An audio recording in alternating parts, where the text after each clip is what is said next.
Hello everyone, I am Praveen Jangir और आज के इस वीडियो में बेटा हम कोऑपरेटिव सोसाइटी बिजनेस के बारे में पढ़ेंगे। तो चलिए बेटा बिना किसी देरी के वीडियो शुरू करते हैं। यदि हम कोऑपरेटिव सोसाइटी बिजनेस की मीनिंग के बारे में बात करें तो मीनिंग कुछ इस तरह से है बेटा, cooperative society business is a voluntary association of persons. तो सबसे पहले बात हमें ये जानने की जरूरत है कि जो कोऑपरेटिव सोसाइटी वाला बिजनेस होता है ना, ये लोगों का एक क्या होता है, ग्रुप होता है। और ये कैसा एसोसिएशन या फिर कैसा ग्रुप हुआ करता है, वॉलंटरी। मतलब इसमें क्या होते हैं कि जो लोग हैं एक ग्रुप बनाकर अपना बिजनेस शुरू करते हैं और इस ग्रुप में कोई भी ज्वाइन कर सकता है, इसीलिए इसको वॉलंटरी एसोसिएशन ऑफ पर्सन कहा जाता है। Who join together with the motive of welfare of the members। और जो भी इस ग्रुप के मेंबर होते हैं या जिन व्यक्तियों ने मिलकर इस तरह का बिजनेस शुरू किया है, कौन सा बिजनेस, कोऑपरेटिव सोसाइटी वाला बिजनेस, तो वो अपने ही मेंबर्स के वेलफेयर के लिए काम किया करते हैं। इस सोसाइटी के द्वारा जो भी बिजनेस किया जाता है तो उसमें जितना भी प्रॉफिट होता है वो सारा का सारा प्रॉफिट इसके मेंबर्स को बांट दिया जाता है। यदि हम बात करें कि कोऑपरेटिव सोसाइटी के हमारे देश में कौन कौन से एग्जांपल हैं, तो बेटा उसमें सबसे पहले आता है लिज्जत पापड़, इसी तरह से अमूल। इसी तरह से यदि हम मदर डेयरी के बारे में बात करें तो बेटा ये जो तीनों मैंने आपको ऑर्गेनाइजेशन बताया ना, लिज्जत पापड़, अमूल, मदर डेयरी, तो ये सारे जो बिजनेस है ना वो कोऑपरेटिव सोसाइटी के थ्रू स्टार्ट हुए हैं। अब आप ये कहोगे कि भाई जब दो या दो से ज्यादा लोग मिलकर ही बिजनेस कर रहे हैं तो इन्होंने पार्टनरशिप वाला बिजनेस शुरू क्यों नहीं किया? क्योंकि बेटा पार्टनरशिप बिजनेस में कुछ कमियां थी। उसमें सबसे पहली कमी ये थी कि पार्टनरशिप बिजनेस में जो भी पार्टनर होते हैं ना, उन सभी की जो लायबिलिटी होती है वो अनलिमिटेड होती है। अनलिमिटेड का मतलब क्या होता है, कोई भी पार्टनरशिप का कर्जा चुकाना हो और उस कर्जे को चुकाने के लिए पार्टनरशिप जो फर्म है उसकी एसेट्स कम पड़ जाती हैं, तो वहां पर जो पार्टनर्स होते हैं ना वो अपनी पर्सनल एसेट्स में से भी उस कर्जे को चुकाने के लिए मजबूर हो जाते हैं। लेकिन कोऑपरेटिव सोसाइटी में ऐसा बिल्कुल भी नहीं है। यहाँ पे जितने भी मेंबर्स होते हैं उनकी जो लायबिलिटीज है वो बिल्कुल लिमिटेड हुआ करती है। यदि हम कोऑपरेटिव सोसाइटी के फीचर्स के बारे में बात करें तो उसमें जो फर्स्ट फीचर निकल के सामने हमारे आता है वो है बेटा voluntary membership. Membership is open to all irrespectively of their religion, caste and gender। Cooperative society में कोई भी व्यक्ति उसका मेंबर बन सकता है। ये जरूरी नहीं है कि भाई मुस्लिम धर्म वाले जो लोग हैं या हिंदू धर्म वाले लोग हैं वो ही इसके मेंबर बने। यहाँ पर उनकी कास्ट और जेंडर को भी नहीं देखा जा सकता। मतलब ये जो बिजनेस है उसमें बनने वाले जो मेंबर्स हैं वो किसी भी धर्म, किसी भी जाति, किसी भी जेंडर के हो सकते हैं। Any person is free to join and leave the cooperative society. कोई भी व्यक्ति इस कोऑपरेटिव सोसाइटी को ज्वाइन भी कर सकता है, मतलब इसमें मेंबर बन भी सकता है और अपनी मर्जी से इस कोऑपरेटिव सोसाइटी को छोड़कर जा भी सकता है। हाँ, ये जरूरी है कि after giving a notice any member can leave the society. जब भी इस कोऑपरेटिव सोसाइटी को इसका मेंबर छोड़ के जाना चाहता है तो वो अपनी तरफ से एक नोटिस जारी जरूर करेगा और उस नोटिस में ये लिखा रहेगा कि मैं अपनी इच्छा से कोऑपरेटिव सोसाइटी को छोड़कर जा रहा हूँ। यदि हम कोऑपरेटिव सोसाइटी के फीचर नंबर सेकंड की बात करें तो वो है registration. Registration is compulsory under cooperative society act 1912। तो बेटा कोऑपरेटिव सोसाइटी वाला बिजनेस यदि कोई भी ग्रुप स्टार्ट करना चाहता है तो उसको अपनी कोऑपरेटिव सोसाइटी का रजिस्ट्रेशन करवाना जरूरी है।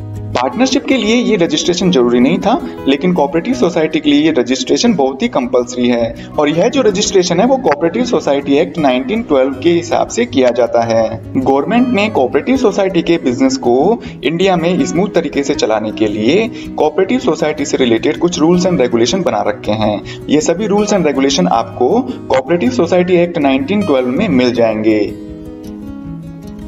इसी तरह से यदि हम कोऑपरेटिव सोसाइटी के फीचर नंबर थर्ड को देखें तो उसमें लिखा हुआ है सेपरेट लीगल एंटिटी। तो बेटा ये सेपरेट लीगल एंटिटी क्या होती है?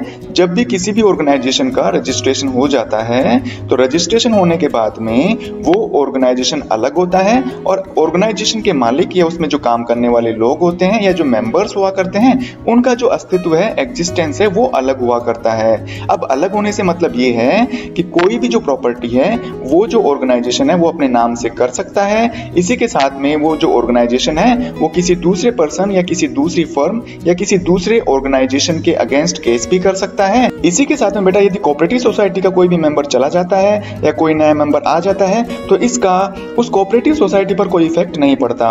जैसा कि हमने सोल प्रोप्राइटरशिप, HUF और पार्टनरशिप में देखा था ना कि यदि कोई भी पार्टनर या किसी भी मेंबर की डेथ हो जाती है तो बिजनेस वहीं पे बंद हो जाता है। लेकिन कोऑपरेटिव सोसाइटी बिजनेस में ऐसा बिल्कुल भी नहीं होता, क्योंकि इस सोसाइटी का रजिस्ट्रेशन हुआ करता है और रजिस्ट्रेशन होने की वजह से कोई भी मेंबर चाहे जाए, चाहे मरे, चाहे पागल हो जाए, उसकी वजह से भी ये जो बिजनेस है वो कंटिन्यू चलता रहता है। और जो सबसे इंपॉर्टेंट बात है वो ये है कि बेटा members personal property can not be used to repay debt. यदि मान लीजिए किसी भी ऑर्गेनाइजेशन का रजिस्ट्रेशन हुआ है तो इसका मतलब वह जो ऑर्गेनाइजेशन है वो सरकार की नजर में बिल्कुल वैलिड है, और ऐसे सिचुएशन में जब भी उसकी प्रॉपर्टी नाकाफी रहती है या उसकी जो प्रॉपर्टी इतनी कम है कि वो अपना डेट नहीं चुका सकता, तो इसके लिए जो मेंबर्स हैं वो अपनी पर्सनल प्रॉपर्टी को नहीं बेच सकते। मतलब कोई भी बैंक या फाइनेंशियल इंस्टीट्यूट है वो मेंबर्स की पर्सनल प्रॉपर्टी को हाथ तक भी नहीं लगा सकता। तो इन्हीं चीजों को हम बोलते हैं बेटा सेपरेट लीगल एंटिटी। अगर हम बात करें फोर्थ फीचर की तो वो है बेटा limited liability. All the members liability is limited. जैसा कि मैं पहले भी बता चुका हूं, कोऑपरेटिव सोसाइटी में जो ग्रुप होता है लोगों का जिनको कि हम मेंबर्स बोला करते हैं, उन मेंबर्स की जो लायबिलिटी है ना वो बेटा बिल्कुल लिमिटेड हुआ करती है। इसका मतलब ये है कि जो पर्सनल प्रॉपर्टी है मेंबर्स की उसको सोसाइटी के लोन चुकाने के लिए काम में नहीं लिया जा सकता। अगर हम बात करें फिफ्थ फीचर की तो वो है बेटा management and control. Management is done by the managing committee who are elected by members of the society. अगर हम बात करें कोऑपरेटिव सोसाइटी को मैनेज कौन करता है, उसको कंट्रोल कौन करता है, तो बेटा मैनेजिंग और कंट्रोलिंग का जो काम होता है वो मैनेजिंग कमेटी के द्वारा किया जाता है, जिसमें कि 4 या 5 बंदे हुआ करते हैं। और उनको कौन चुनता है, और उनको चुनने का जो काम है वो सोसाइटी के मेंबर्स किया करते हैं। और ये जो सोसाइटी के मेंबर है वो मैनेजिंग कमेटी के जितने भी जो मेंबर्स हुआ करते हैं उनको कैसे चुनते हैं, वोटिंग करके। मतलब 1 वोट 1 मेंबर। हर जो मेंबर होता है वो अपनी तरफ से एक वोट डालता है और जिसके पास ज्यादा वोट जाते हैं वो ही उस मैनेजिंग कमेटी का जो डायरेक्टर है या जो हेड है वो बन जाता है, और बाद में वो कोऑपरेटिव सोसाइटी के मैनेजमेंट का काम शुरू कर दिया करता है। ठीक इसी तरह से यदि हम सिक्स्थ फीचर की बात करें तो वो है service motive. The main purpose of the society is to help the members of the society. Cooperative society का मेन मकसद होता है कि सोसाइटी के जो मेंबर्स है ना उनकी हेल्प करना। और वो कैसे हेल्प होती है कि जो भी कोऑपरेटिव सोसाइटी के द्वारा बिजनेस किया जाता है उस बिजनेस में जो भी प्रॉफिट हुआ करता है ना ये डिस्ट्रीब्यूट कर दिया जाता है मेंबर्स के बीच में in the form of dividend. यदि हम बात करें 7th पॉइंट की तो वो है बेटा number of members. Cooperative society में मिनिमम नंबर होने चाहिए मेंबर्स के 10, जबकि मैक्सिमम नंबर पर कोई भी लिमिटेशन नहीं है। मतलब कोऑपरेटिव सोसाइटी में मैक्सिमम नंबर है ना मेंबर्स के वो कितने भी हो सकते हैं 50 हो सकता है 20 हो सकता है 100 हो। इस तरह से इन पर कोई भी लिमिटेशन नहीं है। कोऑपरेटिव सोसाइटी के मेरिट्स और डीमेरिट्स के बारे में बात करेंगे। यदि 10 या 10 से ज्यादा लोगों का जो ग्रुप होता है अगर वो अपना बिजनेस कोऑपरेटिव सोसाइटी के थ्रू स्टार्ट करना चाहते हैं या कोऑपरेटिव सोसाइटी के माध्यम से अपना बिजनेस शुरू करना चाहते हैं तो उन्हें आगे जाकर कोऑपरेटिव सोसाइटी वाले बिजनेस के क्या क्या फायदे मिल सकते हैं और साथ ही में क्या क्या नुकसान उन्हें भुगतने पड़ सकते हैं। इन सभी चीजों के बारे में अब हम इस वीडियो में डिस्कस करेंगे। तो चलिए बेटा बिना किसी देरी के शुरू करते हैं। यदि हम कोऑपरेटिव सोसाइटी के मेरिट्स के बारे में बात करें तो उसमें जो फर्स्ट मेरिट है वो है voting equality. Every member can cast only 1 vote, there is no matter how much capital is invested by members. Cooperative society में हर एक मेंबर को एक एक वोट डालने का अधिकार होता है। इसमें इन चीजों को बिल्कुल भी नहीं देखा जाता कि भाई कोई भी जो मेंबर है वो ज्यादा कैपिटल लाएगा तो उसे ज्यादा वोट देने का अधिकार होगा और जो कम कैपिटल लेके आ रहा है उसे कम वोट देने का अधिकार है। चाहे वो कैपिटल ज्यादा लाए या फिर कम लाए, उन सभी को एक एक वोट देने का ही अधिकार होता है। तो ये कोऑपरेटिव सोसाइटी का सबसे बड़ा फायदा होता है। ठीक इसी तरह से यदि हम सेकंड मेरिट की बात करें तो वो है limited liability. The liability of every member of the cooperative society is limited. क्योंकि आपको मैं पहले भी बता चुका हूँ इसके फीचर्स में कि जो कोऑपरेटिव सोसाइटी होती है उसके जितने भी मेंबर्स बने होते हैं उन सभी की जो लायबिलिटी है वो बिल्कुल लिमिटेड हुआ करती है। नो बैंक और any financial institute can use members personal property to get payment of their loan. कोई भी बैंक या फाइनेंशियल इंस्टीट्यूट जिसने की कोऑपरेटिव सोसाइटी को पहले लोन दे रखा था, अब उस लोन को चुकाने के लिए कोऑपरेटिव सोसाइटी की जो खुद की असेट्स हैं वो नाकाफी है या फिर वो इतनी नहीं है कि वो बैंक का लोन चुका सके, तो बैंक या जो भी फाइनेंशियल इंस्टीट्यूट है वो मेंबर्स की पर्सनल प्रॉपर्टी को अपने लोन की रिकवरी करने के लिए हाथ भी नहीं लगा सकता, मेंबर्स की पर्सनल प्रॉपर्टी को यूज में नहीं ले सकता। इसी तरह से यदि हम थर्ड बेनिफिट की बात करें तो वो है स्टेबल एग्जिस्टेंस। डेथ, बैंकक्रप्ट और insanity of the members do not affect continuity of A cooperative society. Cooperative society में क्या होता है कि जो भी इसके मेंबर्स होते हैं उनकी डेथ हो जाए या फिर वो दिवालिया हो जाए या फिर वो पागल हो जाए, तो इन तीनों चीजों का कोऑपरेटिव सोसाइटी के बिजनेस पर कोई इफेक्ट नहीं पड़ता है। ऐसी सिचुएशन आने पर भी जो कोऑपरेटिव सोसाइटी है वो दूसरे मेंबर्स के द्वारा आसानी से लगातार चलाई जा सकती है। यदि हम फोर्थ बेनिफिट की बात करें तो वो है गवर्नमेंट सपोर्ट। कोऑपरेटिव सोसाइटी के थ्रू बिजनेस करने पर जो गवर्नमेंट है वो इस तरह की सोसाइटीज को जो भी लोन प्रोवाइड करती है वो लो इंटरेस्ट रेट पर लोन दिया करती है। इसी के साथ में कोऑपरेटिव सोसाइटी के द्वारा जो भी इनकम जनरेट होती है, जो भी इनके द्वारा कमाई की जाती है, तो उन पर भी बेटा जो टैक्स वगैरह देना पड़ता है वो उसकी रेट भी कम होती है। ये दो बेनिफिट कोऑपरेटिव सोसाइटी को आसानी से गवर्नमेंट के थ्रू मिल जाते हैं, लेकिन पार्टनरशिप में ऐसा बिल्कुल भी नहीं होता। पार्टनरशिप में भी क्या होता है, 2 से ज्यादा मेंबर होते हैं, 50 तक हो सकते हैं, लेकिन वहां पर अगर आप पार्टनरशिप के थ्रू बिजनेस कर रहे हो तो गवर्नमेंट आपको किसी भी तरह की रिबेट या कोई भी छूट नहीं देती है। लेकिन यदि वही बिजनेस आप कोऑपरेटिव सोसाइटी के रूप में कर रहे हो तो फिर आपको गवर्नमेंट भी सपोर्ट करना शुरू कर देती है। ठीक इसी तरह से यदि हम फिफ्थ बेनिफिट की बात करें तो वो है इजी फॉर्मेशन। मतलब कोऑपरेटिव सोसाइटी को स्टार्ट करना और उसको चलाना बहुत ही आसान काम है, क्योंकि इसके लिए मिनिमम कितने मेंबर्स की जरूरत पड़ती है, 10 मेंबर्स की जरूरत पड़ती है। और इसके लिए जो रजिस्ट्रेशन करवाने की जो प्रोसेस है ना वो भी आजकल बिल्कुल सिंपल हो चुकी है। केवल आपको एप्लीकेशन फॉर्म भरना पड़ता है और 5 या 10 दिन बाद में आपका जो कोऑपरेटिव सोसाइटी है उसका रजिस्ट्रेशन आपके पास आसानी से पहुंच जाता है। अब यदि हम कोऑपरेटिव सोसाइटी के डीमेरिट्स यानी नुकसान की बात करें तो फर्स्ट है limited resources because of low rate of dividend. क्योंकि इस कोऑपरेटिव सोसाइटी के द्वारा जो भी बिजनेस किया जाता है उसके थ्रू जो प्रॉफिट होता है उस प्रॉफिट को डिविडेंड के रूप में उनके मेंबर्स के बीच में बांटा जाता है। क्योंकि इस डिविडेंड की जो रेट होती है वो काफी कम हुआ करती है, इसलिए most of the members invest less capital to join society. इसीलिए जो इसके मेंबर्स होते हैं वो सोसाइटी को ज्वाइन करने के लिए बहुत ही कम कैपिटल इस कोऑपरेटिव सोसाइटी में इन्वेस्ट किया करते हैं, क्योंकि उन्हें पता है कि ज्यादा कैपिटल इन्वेस्ट करने का कोई भी फायदा नहीं है, क्योंकि लास्ट में जब भी हमारे पास डिविडेंड आएगा वो बहुत ही कम मात्रा में आया करेगा। यदि हम दूसरे नुकसान की बात करें तो वो है inefficient management. Sometimes elected head of management committee is not efficient in managing and controlling the cooperative society. कभी कभार क्या होता है कि जो भी मैनेजमेंट कमिटी का हेड इलेक्ट किया जाता है चुनाव करके या वोट डाल के, तो वो इतना एफिशिएंट नहीं होता, इतना कार्यकुशल नहीं होता कि वो कोऑपरेटिव सोसाइटी का मैनेज भी कर पाए और अच्छी तरह से कंट्रोल भी सोसाइटी को कर पाए। इसका कारण ये होता है कि जो भी हेड चुना जाता है ना वो हेड उन्हीं मेंबर्स में से चुना जाता है। ऐसा तो है नहीं कि भाई जो कोऑपरेटिव सोसाइटी वाले हैं वो बाहर से किसी बंदे को यहाँ पर अपने नौकरी पे रखें और वो सभी चीजों को संभालने का काम करें। क्योंकि कोऑपरेटिव सोसाइटी में क्या होता है, उसका जो मोटिव है ना सर्विस मोटिव होता है, ज्यादा बेनिफिट कमाना नहीं होता। और जो बाहर से आने वाला बंदा है वो सैलरी भी हाई मांगेगा, इसलिए जो भी हेड हुआ करता है वो अपने मेंबर्स में से ही चुन लिया जाता है। और जरूरी नहीं है कि वो जो हेड है वो ज्यादा एफिशिएंट हो, उसके अंदर मैनेजमेंट करने की क्वालिटी भी हो। अगर हम थर्ड लिमिटेशन की बात करें तो वो है lack of secrecy. It is mandatory to disclose the financial situation of the society to the public through publishing in the newspaper. Cooperative society के लिए ये बहुत ही मैंडेटरी है। मैंडेटरी का मतलब बहुत जरूरी होता है कि जो भी उसकी फाइनेंशियल सिचुएशन है वो इस फाइनेंशियल सिचुएशन को पब्लिक को न्यूज़पेपर में पब्लिश करके बताए। मतलब हर साल का जो भी उनका फाइनेंशियल स्टेटस होता है, उनकी जो बैलेंस शीट होती है वो न्यूज़पेपर में पब्लिश की जाती है, ताकि लोगों को पता चल सके कि ये जो सोसाइटी है या जो कोऑपरेटिव सोसाइटी है वो किस तरह से काम कर रही है, इसकी फाइनेंशियल पोजीशन कैसी है। तो जब सभी चीजें लोगों को पता चल जाती हैं तो इसका मतलब ये है कि कोऑपरेटिव सोसाइटी में सीक्रेसी की कमी रहती है। इसी तरह से हम फोर्थ लिमिटेशन की बात करें तो वो है government interference. Government has strict watch over it's activity and accounts because government provides loan on low interest rate and subsidy.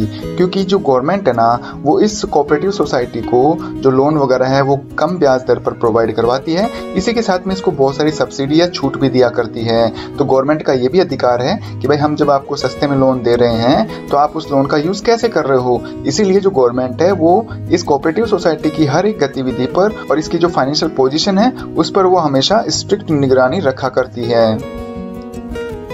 यदि हम फिफ्थ लिमिटेशन की बात करें तो वो है difference in opinions. Sometimes there is internal quarrels among the members regarding to opinions. कई बार क्या होता है, क्योंकि जो कोऑपरेटिव सोसाइटी है वो बहुत सारे मेंबर्स को मिलकर बनाई जाती है, इसलिए यहाँ पर लोगों की संख्या ज्यादा होती है। तो किसी भी चीज को लेकर एक बंदे की जो ओपिनियन है वो हो सकता है दूसरे बंदे की ओपिनियन से मैच न करे, और इसी चीज को लेकर कभी कभार क्या होता है जो मेंबर्स हैं उनके बीच में झगड़ा भी हो जाया करता है। क्योंकि आपने ये फेमस कहावत तो सुनी होगी कि जहाँ दो बर्तन होते हैं वो बसते जरूर हैं। तो उम्मीद है बेटा आपको कोऑपरेटिव सोसाइटी के जो मेरिट्स और डिमेरिट्स हैं अच्छी तरह समझ में आ गए होंगे। यदि वीडियो पसंद आया तो लाइक करिए, अपने फ्रेंड्स को जरूर शेयर करिएगा। यदि आप चाहते हैं इसी तरह के वीडियोस आपकी स्क्रीन पर रेगुलर आते रहें तो इसके लिए बेटा आप मेरा चैनल सब्सक्राइब कर सकते हैं। टाइप्स ऑफ कोऑपरेटिव सोसाइटी के बारे में फुल डिस्कशन करेंगे। इस वीडियो में आपको आगे जाकर पता चलेगा कि कोऑपरेटिव सोसाइटीज के कितने टाइप्स हुआ करते हैं। जितने भी टाइप्स हैं हम उनको बड़ी डिटेल से बड़ी अच्छी तरह से समझने की कोशिश करेंगे, और मुझे उम्मीद है बेटा इस वीडियो को देखने के बाद में आपको कोऑपरेटिव सोसाइटीज के जितने भी टाइप्स हैं वो अच्छी तरह से याद हो जाएंगे। तो चलिए बेटा बिना किसी देरी के वीडियो शुरू करते हैं। यदि हम बात करें कि कोऑपरेटिव सोसाइटीज के कितने टाइप्स हुआ करते हैं तो जैसा कि बेटा आपको अपनी स्क्रीन पर दिख रहा है, कोऑपरेटिव सोसाइटी के 6 टाइप्स हुआ करते हैं। जिसमें फर्स्ट है कंज्यूमर्स कोऑपरेटिव सोसाइटी, सेकंड है प्रोड्यूसर्स कोऑपरेटिव सोसाइटी, थर्ड है marketing cooperative society, farmers cooperative society, fifth है क्रेडिट कोऑपरेटिव सोसाइटी, और लास्ट वन जो 6th टाइप है वो है हाउसिंग कोऑपरेटिव सोसाइटी। अब वीडियो में आगे हम सभी जो 6 टाइप्स होते हैं कोऑपरेटिव सोसाइटीज के, इनके बारे में डिटेल से जानकारी लेंगे। मतलब कोऑपरेटिव सोसाइटी के जितने भी टाइप्स हैं उनकी मीनिंग क्या हुआ करती है और उनके क्या क्या फंक्शन हुआ करते हैं, तो ऐसी ही चीजें आपको देखने को मिलेंगी। यदि हम बात करें कंज्यूमर्स कोऑपरेटिव सोसाइटी के बारे में कि कंज्यूमर कोऑपरेटिव सोसाइटी क्या होती है, the society which is formed bye consumers. तो ऐसी सोसाइटी जो कि कंज्यूमर्स के द्वारा बनाई जाती है। बेटा ध्यान रखिएगा जितने भी टाइप्स आएंगे ना सोसाइटीज के, तो मेनली जो भी उस सोसाइटी का नाम होगा वो सोसाइटी उन्हीं के द्वारा बनाई जाती है। जैसे यहाँ पर कंज्यूमर्स कोऑपरेटिव सोसाइटी है तो मतलब ये जो सोसाइटी है वो किसके द्वारा बनाई गई है, कंज्यूमर्स के द्वारा। To buy good quality products at reasonable price by eliminating middleman. तो ये जो सोसाइटी है क्यों बनाई जाती है, ताकि जो कंज्यूमर्स हैं उनको अच्छी क्वालिटी का जो प्रोडक्ट है या अच्छी क्वालिटी की जो सामान है, कंज्यूमेबल जो सामान है ना, उनको रीजनेबल प्राइस पे मिल जाए। मतलब ना तो ज्यादा प्राइस उन्हें देनी पड़े, और इसी के साथ में ये सोसाइटी बनाने का मकसद इन कंज्यूमर्स का ये होता है कि वो जो भी मिडिल मैन होते हैं वो उनको एलिमिनेट करें। मतलब मिडिल मैन के थ्रू अगर वो अपना सामान खरीदेंगे तो वो सामान उनके लिए बहुत ही महंगा होगा। तो वो ये चाहते हैं कि जो भी छोटे छोटे कंज्यूमर्स हैं, आप और हम जैसे जो लोग हैं जो कि कंज्यूमर्स ही तो है ना फाइनली, तो ऐसे कंज्यूमर मिलकर एक सोसाइटी बना लेते हैं, और उसमें जो भी सोसाइटी का हेड होता है वो उन सभी कंज्यूमर्स के लिए जो भी कंज्यूमेबल गुड्स होते हैं या जिन सामान की जरूरत उनको पड़ती रहती है वो एक साथ खरीद लिया करता है, और अपने जो मेंबर्स होते हैं मतलब कंज्यूमर्स कोऑपरेटिव सोसाइटी के जो भी मेंबर्स हैं जो कि कंज्यूमर्स ही हुआ करते हैं तो उनमें वो बांट दिया करता है। तो इस तरह से एक साथ माल खरीदने से वो माल सस्ता भी पड़ जाता है, और जो कंज्यूमर्स हैं उनको अच्छी क्वालिटी वाला जो गुड्स है कम दाम में मिल जाया करता है। तो इस तरह की हम सोसाइटी को कंज्यूमर्स कोऑपरेटिव सोसाइटी बोला करते हैं। तो बेटा इसको हम एक एग्जांपल के थ्रू समझना चाहेंगे। जैसे मान लीजिए कोई भी प्रोड्यूसर था, उसने गुड्स तैयार किया और उसका जो खर्चा है वो 20 रुपए आया। अब उसने 2 रुपए ज्यादा करके मतलब 22 रुपए में किसको बेचा, होलसेलर को। होलसेलर ने इसमें अपना 2 रुपए प्रॉफिट और जोड़ दिया, और टोटल मिला के वही जो गुड्स था 24 रुपए में रिटेलर को बेच दिया। अब रिटेलर ने क्या किया, 24 रुपए में अपना 1 रुपए का प्रॉफिट और जोड़ के, और वो जो 20 रुपए का सामान था वो सामान कंज्यूमर्स को रिटेलर के द्वारा 25 रुपए में बेचा जाता है। तो जरा सोचिए अगर ये कंज्यूमर डायरेक्टली प्रोड्यूसर से खरीदते खरीदते एक साथ सामान, तो ये सामान बेटा उनको 20 रुपए का पड़ता कि नहीं, यानी कि यहाँ पर जो एक्स्ट्रा इन्हें 5 रुपए देने की जरूरत पड़ रही थी वो 5 रुपए नहीं देने पड़ते। तो इसी तरह से बेटा यहाँ पर जो 5 रुपए एक्स्ट्रा देने पड़े, होलसेलर और रिटेलर ये जो दोनों हैं वो क्या है, प्रोड्यूसर और कंज्यूमर, इन दोनों के बीच के मिडिलमैन। तो अब क्या करेंगे ये कंज्यूमर्स, मिलकर एक सोसाइटी बनाएंगे और उस सोसाइटी का जो हेड होगा वो उन सभी कंज्यूमर्स के लिए एक साथ सामान इस प्रोड्यूसर से डायरेक्टली जाकर खरीद लेगा। तो अब अगर हम बात करें कि जो कंज्यूमर कोऑपरेटिव सोसाइटी है इसके क्या फंक्शंस हुआ करते हैं, मतलब कंज्यूमर जो कोऑपरेटिव सोसाइटी है इसमें जो लोग हैं वो क्या काम किया करते हैं, या जो इसका हेड है वो काम क्या किया करता है। तो उसमें फर्स्ट जो काम है इनका वो है to buy goods in bulk directly from producer. तो जो भी इस सोसाइटी का हेड होता है वो एक साथ जो सामान है वो डायरेक्टली प्रोड्यूसर से खरीदा करता है। तो ये तो हुआ उसका पहला काम, मतलब कंज्यूमर कोऑपरेटिव सोसाइटी का फर्स्ट काम क्या है, प्रोड्यूसर से बड़ी मात्रा में माल खरीदना। और इसी के साथ में दूसरा काम होता है to sell goods to its members at reasonable price. और जो इसके मेंबर्स हुआ करते हैं कंज्यूमर सोसाइटी के, तो ऐसे मेंबर्स को जो भी सस्ते में माल खरीदा गया था उस माल को वो उनको बेच दिया करता है। इसी के साथ में थर्ड फंक्शन है टू डिस्ट्रीब्यूट डिविडेंड और बोनस। इस सोसाइटी को बनाते वक्त हर कंज्यूमर ने अपनी तरफ से जितना भी डोनेशन दिया था, तो वो जो डोनेशन है या जो भी इस तरह से गुड्स खरीदने में जो भी प्रॉफिट बनता है, तो उस प्रॉफिट को बेटा वो इन दो तरीकों से बांटा करता है। फर्स्ट है according to ratio of capital invested. जितने भी कंज्यूमर्स हैं उनके द्वारा जितना भी पैसा इन्वेस्ट किया गया है इस सोसाइटी में, तो उसके रेशियो के अकॉर्डिंग जिसने ज्यादा पैसा दिया है उसको डिविडेंड या बोनस ज्यादा मिल जाएगा, और जिसने कम पैसा दिया है इस सोसाइटी को बनाने के लिए या इसमें कंट्रीब्यूट करने के लिए, तो उसको उसके हिसाब से कम जो डिविडेंड या बोनस मिल जाया करता है। दूसरा तरीका है according to ratio of purchase made. और जो भी कंज्यूमर कोऑपरेटिव सोसाइटी के मेंबर हुआ करते हैं, जो कि फाइनली मैंने कहा ना कि ये कंज्यूमर ही हुआ करते हैं, तो ये जो कंज्यूमर्स हैं इनके द्वारा जितनी भी परचेज की जाती है उसके हिसाब से इनको डिविडेंड या बोनस दे दिया जाता है। ठीक इसी तरह से यदि हम सेकंड कोऑपरेटिव सोसाइटी की बात करें तो उसका नाम है बेटा प्रोड्यूसर्स कोऑपरेटिव सोसाइटी। तो ये जो सोसाइटी है वो प्रोड्यूसर्स के द्वारा, स्पेशली जो स्मॉल प्रोड्यूसर होते हैं, जो स्मॉल बिजनेसमैन हुआ करते हैं, उनके द्वारा ये सोसाइटी मिलकर बनाई जाती है। और इसका जो मेन मकसद होता है वो ये होता है कि जो भी इसके मेंबर हैं जो कि फाइनली प्रोड्यूसर्स ही हुआ करते हैं या जो स्मॉल बिजनेसमैन है वो ही हुआ करते हैं, तो उनके लिए ये जो है रॉ मटेरियल, इक्विपमेंट्स वगैरह, जो भी बिजनेस करने के दौरान मशीन वगैरह चाहिए होती है वो, और जो भी इसके अलावा जिन चीजों की जरूरत पड़ती है स्मॉल बिजनेसमैन को, इनकी व्यवस्था वो करके देते हैं। मतलब ये चीजें सस्ते दामों में खरीद कर, मतलब यहाँ पे लिखा हुआ है ना कि एट रीजनेबल प्राइस, सस्ते दामों में रॉ मटेरियल, इक्विपमेंट्स और जो भी दूसरे इनपुट हैं उनको खरीद कर ये अपने मेंबर्स में बांट दिया करता है। और ये मेंबर फाइनली कौन होते हैं, स्मॉल प्रोड्यूसर्स ही हुआ करते हैं। To remain in the competitive market, मतलब इस कॉम्पिटिशन का उन पर कोई बुरा असर नहीं पड़े, तो इस चीज के लिए या इस चीज से इनको बचाने के लिए प्रोड्यूसर्स कोऑपरेटिव सोसाइटी बनाई जाती है। तो चलिए इसको भी एग्जांपल से समझते हैं। मान लीजिए कोई मैन्युफैक्चरर था जो कि रॉ मटेरियल्स की सप्लाई किया करता है। अब मान लीजिए कोई स्मॉल प्रोड्यूसर है, वो मैन्युफैक्चरर के पास जाकर अगर रॉ मटेरियल खरीदता है तो उसको पड़ता है 5,000 रुपए का। लेकिन अब ये जो स्मॉल प्रोड्यूसर है ना, ये मिलकर एक सोसाइटी बनाते हैं जिसका नाम प्रोड्यूसर्स कोऑपरेटिव सोसाइटी वो रखते हैं। तो अब ये क्या करेंगे, यहाँ पर जो पीसीएस है, पीसीएस का मतलब प्रोड्यूसर्स कोऑपरेटिव सोसाइटी, ये बड़ी मात्रा में इन रॉ मटेरियल्स को मैन्युफैक्चर से खरीदा करती है और बाद में ये जो स्मॉल प्रोड्यूसर्स हैं इनको खरीद कर दे दिया करती है। तो इस तरह से यदि मान लीजिए ये जो पीसीएस है, प्रोड्यूसर्स कोऑपरेटिव सोसाइटी है, ये एक साथ माल खरीदेगी मैन्युफैक्चर से, तो वो माल इनको 5,000 की जगह 4,000 में पड़ जाएगा। और इस तरह से जो सस्ता माल है वो अपने मेंबर्स में ये बांट दिया करते हैं। अगर हम बात करें प्रोड्यूसर्स कोऑपरेटिव सोसाइटी के क्या काम हुआ करते हैं, तो फर्स्ट है to buy raw materials, equipments and other input. तो जो भी रॉ मटेरियल्स स्मॉल प्रोड्यूसर्स को जरूरत पड़ती है चीजों को बनाने में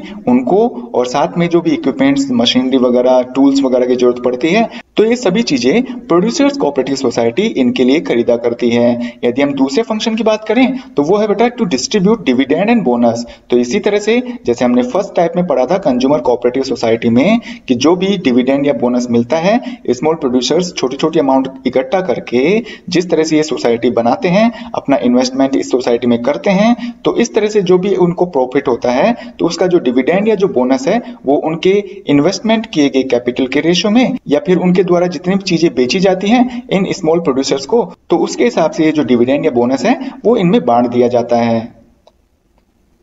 इसी तरह से यदि हम थर्ड कोऑपरेटिव सोसाइटी की बात करें तो वो है marketing cooperative society. The society which is formed by small producers, तो ये सोसाइटी भी बेटा जो स्मॉल प्रोड्यूसर्स हुआ करते हैं ना उनके द्वारा ही मिलकर बनाई जाती है to help in selling its members output.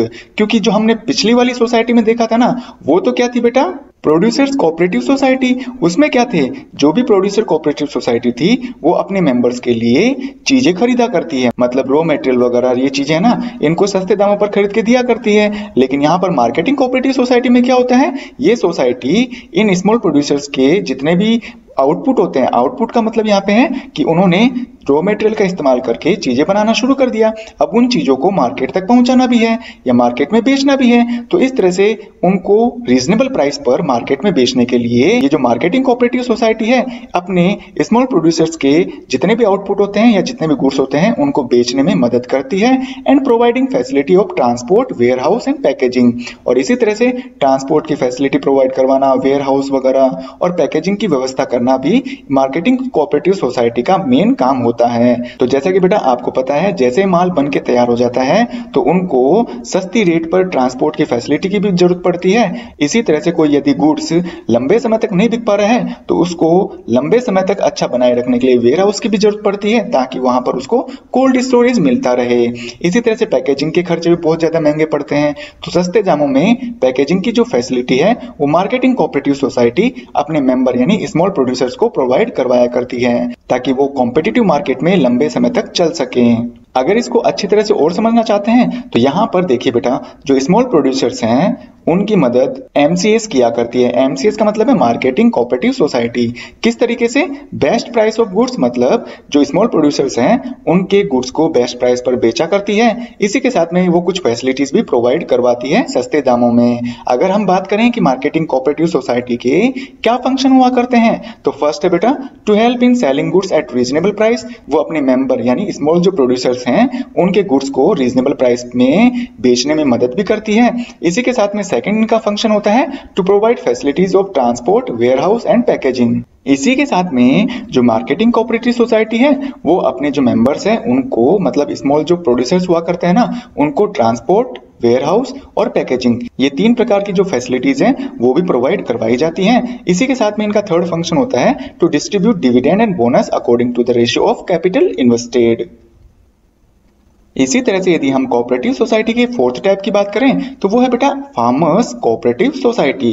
The society which is formed by small farmers. जैसा कि नाम से पता चलता है कि फार्मर्स कोऑपरेटिव सोसाइटी किनके द्वारा बनाई जाती है, स्मॉल फार्मर्स के द्वारा, जो खेती बाड़ी का काम किया करते हैं ना, तो ऐसे किसानों के द्वारा बनाई गई कोऑपरेटिव सोसाइटी को हम फार्मर्स कोऑपरेटिव सोसाइटी बोला करते हैं। और ये जो सोसाइटी है वो क्यों बनाई जाती है, to help in buying good quality seeds, fertilisers, pesticides and machinery, ताकि ये जो सोसाइटी है वो अपने मेंबर, मतलब यहाँ पर मेंबर से मतलब है स्मॉल फार्मर से, ताकि ये जो सोसाइटी है वो अपने स्मॉल फार्मर्स के लिए या अपने मेंबर्स के लिए अच्छी क्वालिटी के सीड्स वगैरह, बीज वगैरह, इसी तरह से जो फर्टिलाइजर होते हैं और जो पेस्टिसाइड्स होते हैं, इसी के साथ में जो मशीनरीज होती हैं वो खरीदा करती है for its members at reasonable price, उपयुक्त दामों में, मतलब ऐसे दामों में जो कि इन किसानों के लिए सस्ते भी पड़ जाएं। And solve fragmented land holding issue, ताकि ये जो सोसाइटी है वो अपने मेंबर्स के जो छोटे छोटे जमीन के टुकड़े हुआ करते हैं ना,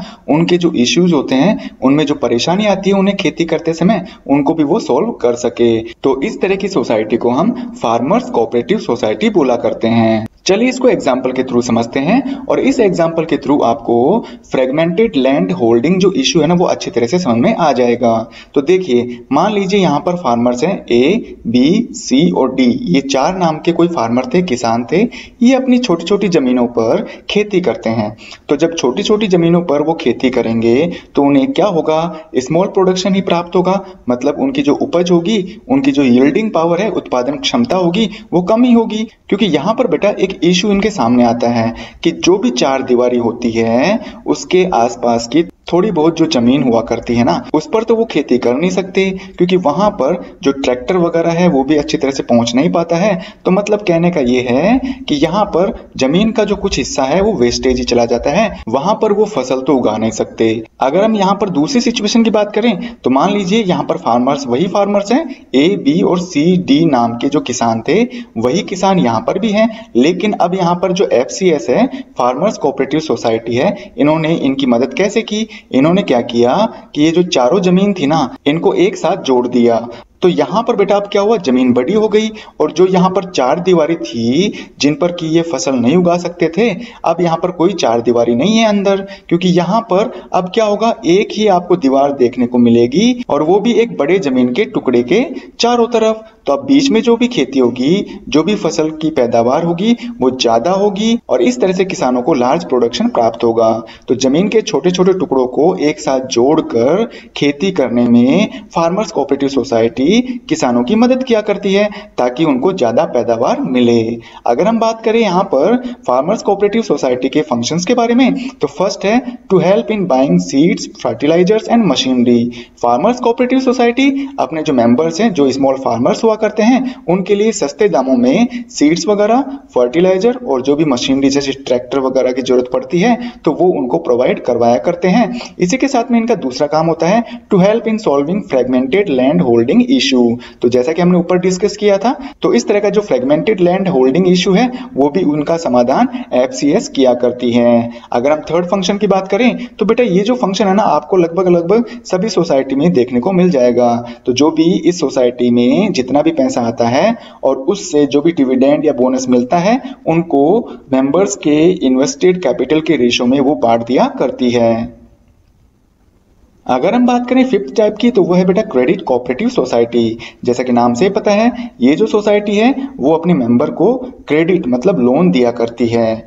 the society which is formed bye poor and middle man, ऐसी सोसाइटी जो गरीब या मिडिल फैमिली के जो लोग हैं उनके द्वारा बनाई जाती है। और ये क्यों बनाई जाती है? To provide credit facilities to its members at lower rate of interest, ताकि ये अपने मेंबर्स को मतलब जो गरीब और मिडिल मैन है उनको उधार पैसा दे सके कम ब्याज दर पर। तो ऐसी सोसाइटी को हम क्रेडिट कोऑपरेटिव सोसाइटी कहा करते हैं। इसको बेहतर तरीके से समझने के लिए यहाँ पर इनको एग्जाम्पल के थ्रू समझते हैं। जैसे मान लीजिए एक कोई गरीब आदमी था, वो किसी बैंक या मनी लेंडर का मतलब जो सेठ साहूकार होते हैं ना, उनके पास उधार पैसा लेने गया। तो यहाँ पर उसके साथ क्या होगा, उसे एक तो ज्यादा ब्याज चुकाना पड़ेगा, और इसी के साथ में जो बैंक है उनको ये भी कहेगा कि भाई आप कुछ गिरवी रख के जाओ। तो जो मोर्गेज है उसको हम बोलते हैं गिरवी। तो इस तरह का ऊंचा ब्याज चुकाना और फिर गिरवी रखना, ये बेचारे गरीब आदमी की तो बस की बात नहीं होती है। अब उसके पास में दूसरा ऑप्शन ये बचता है कि वो CCS के पास जाकर, यानी कि क्रेडिट कोऑपरेटिव सोसाइटी के पास जाकर उसका मेंबर बन जाए। तो अब वहां पर जो क्रेडिट कोऑपरेटिव सोसाइटी है वो उसको लोन भी प्रोवाइड करवाएगी, और वो भी बेटा क्या, लोअर इंटरेस्ट रेट पर। और यहाँ पर आपको किसी भी चीज को गिरवी रखने की जरूरत भी नहीं है। यदि हम बात करें क्रेडिट कोऑपरेटिव सोसाइटी के फंक्शंस के बारे में, मतलब इसका काम क्या होता है, तो भाई पहला काम तो ये है कि to deposit the savings and give interest. जो भी सेविंग्स वगैरह होती है इसके मेंबर्स की, वो उसको डिपॉजिट भी करता है और उस पर ब्याज भी दिया करता है। इसी के साथ में to provide credit on lower interest rate. इसी के साथ में जो एक क्रेडिट कोऑपरेटिव सोसाइटी है वो अपने मेंबर्स को लोन भी प्रोवाइड करवाती है लोअर इंटरेस्ट रेट पर। इसी के साथ में यहाँ पर जितना भी जमा होता है पैसा, तो उस पैसे पर जो भी डिविडेंड या बोनस होता है वो अपने मेंबर्स में उनके द्वारा इन्वेस्टेड कैपिटल के रेशियो के अकॉर्डिंग बांट दिया करती है। यदि हम कोऑपरेटिव सोसाइटी के लास्ट टाइप के बारे में बात करें तो वो है बेटा housing cooperative society. The society which helps people with limited income to construct house at reasonable cost. तो ऐसी सोसाइटी जो ऐसे लोगों की मदद किया करती है जिनके पास में इनकम के सोर्सेस कम है, कमाई कम हुआ करती है, और वो अपना घर बनाना चाहते हैं, वो भी रीजनेबल कॉस्ट में। तो ऐसे लोगों की वो मदद किया करती है। And give the facility of paying the amount in easy installment. और ये जो सोसाइटी है वो अपने मेंबर्स को या ऐसे लोगों को ये भी सुविधा दिया करती है कि भाई आप अपने अनुसार इजी इंस्टॉलमेंट में जो भी हमने अमाउंट दी है आपको घर बनाने के लिए चुका सकते हैं। तो इस तरह की सोसाइटी को हम हाउसिंग कोऑपरेटिव सोसाइटी कहा करते हैं। यदि हम हाउसिंग कोऑपरेटिव सोसाइटी के फंक्शंस की बात करें तो यहाँ पर पहला काम होता है to provide credit for house at lower interest rate. इसका जो काम होता है वो अपने मेंबर्स को लोन वगैरह प्रोवाइड भी करवाती है, मतलब क्रेडिट वगैरह प्रोवाइड भी करवाती है। किस लिए? हाउस यानी घर बनाने के लिए, और वो भी सस्ते ब्याज दर पर। दूसरा काम होता है to make houses for its members. और बेटा ये क्रेडिट फैसिलिटीज के अलावा खुद भी अपने मेंबर्स के लिए मकान बनवा कर दिया करती है, जिसका की पेमेंट वो अपनी इच्छा अनुसार अलग अलग इंस्टॉलमेंट में आसान किस्तों में कर दिया करते हैं। इसी तरह से इसका तीसरा काम होता है, जो भी हाउसिंग कोऑपरेटिव सोसाइटी को मुनाफा होता है तो उसका कुछ हिस्सा डिविडेंड या बोनस के रूप में अपने मेंबर्स में उनके द्वारा इन्वेस्ट की गई कैपिटल के रेशो में बांट दिया करते हैं। तो उम्मीद है बेटा आपको कोऑपरेटिव सोसाइटीज के जो 6 टाइप्स मैंने इस वीडियो में समझाने की कोशिश की थी अच्छी तरह से समझ में आए होंगे। यदि वीडियो अच्छा लगा है तो इसे लाइक करिएगा। इसी के साथ में इस वीडियो को अपने फ्रेंड्स में शेयर करना न भूलिए। यदि आप चाहते हैं इसी तरह के वीडियोस आपकी स्क्रीन पर रेगुलर आते रहें तो इसके लिए बेटा आप मेरा चैनल सब्सक्राइब कर सकते हैं।